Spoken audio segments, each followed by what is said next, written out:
আমাৰ অইল ইণ্ডিয়াৰ কাৰণে আজি এটা মেমৰেবল ডে, আজি এটা গোল্ডেন ডে।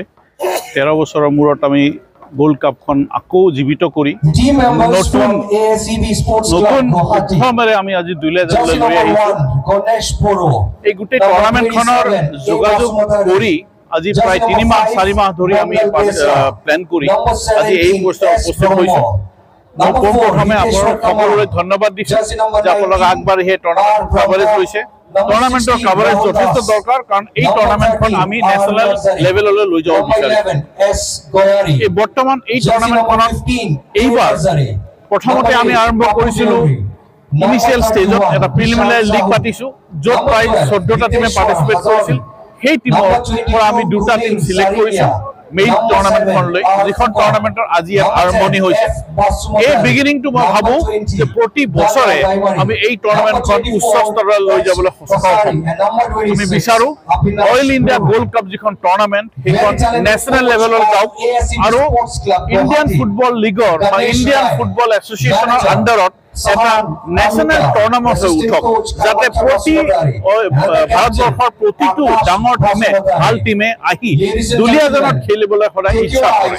আমি আশা কৰিছোঁ যে এই খেলখন আমি প্ৰতি বছৰে চলাম আৰু প্ৰতি বছৰে খেলখনৰ মানদণ্ডটো ওপৰলৈ গৈ থাকিব।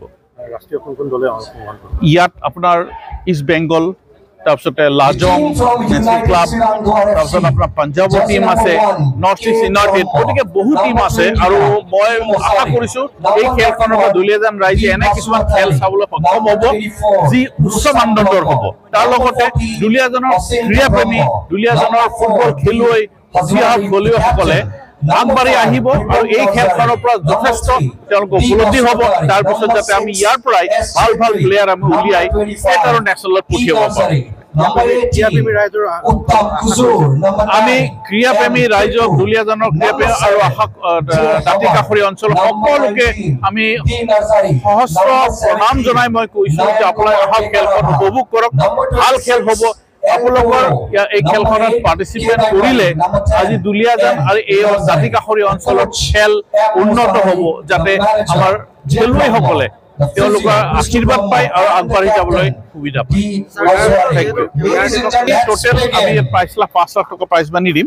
আমি এতিয়া সঠিক কৰা নাই, বাট প্ৰায় আমি 1 লাখ 1.5 লাখ মান টকা আমি দিম বুলি ভাবিছোঁ। যথেষ্ট আৰু খৰচ আছে আৰু দৰকাৰ হ'লে প্ৰাইজ আমি শেষ মুহূৰ্তত অলপমান চেঞ্জ কৰিব পাৰোঁ, মানে কমন নিদিওঁ, বঢ়াব পাৰোঁ বুলি ভাবি থৈছোঁ। আমিও সেই আশা লৈ কৰিছোঁ এইবাৰ, যিহেতু 13 বছৰ মূৰত প্ৰথম কৰিছোঁ, যে আমি ধৰি লৈছোঁ যে এই খেলখন আমি কণ্টিনিউ কৰিম আৰু আমি দৃঢ় প্ৰতিজ্ঞ যে এই খেলখন এটা সময়ত বহুত ডাঙৰ খেল আছিল, ভাল খেল আছিল, নেশ্যনেল স্তৰৰ খেল আছিল। এতিয়া এই খেলখনক আমি এটা নতুন আশাৰে আকৌ 13 বছৰৰ মূৰত সজাগ কৰি আমি যিটো ইংলিছত ৰিক্ৰিউটমেণ্ট বুলি কওঁ, লৈ পেলাই আমি আকৌ ডাঙৰ ডাঙৰ টিম আনিবলৈ সক্ষম হ'ম, যাতে এই খেলখন ভাৰতবৰ্ষত এখন জাকত জিলিকা টুৰ্ণামেণ্ট হৈ পৰে। যথেষ্ট কেইজন আহিব। ইষ্ট বেংগলৰ ভাল প্লেয়াৰ, নৰ্থ ইষ্ট ইউনাইটেডৰ ভাল ভাল প্লেয়াৰ তেওঁলোক আহিব। তেওঁলোকে এতিয়া টিম লিষ্টবিলাক আহি আছে।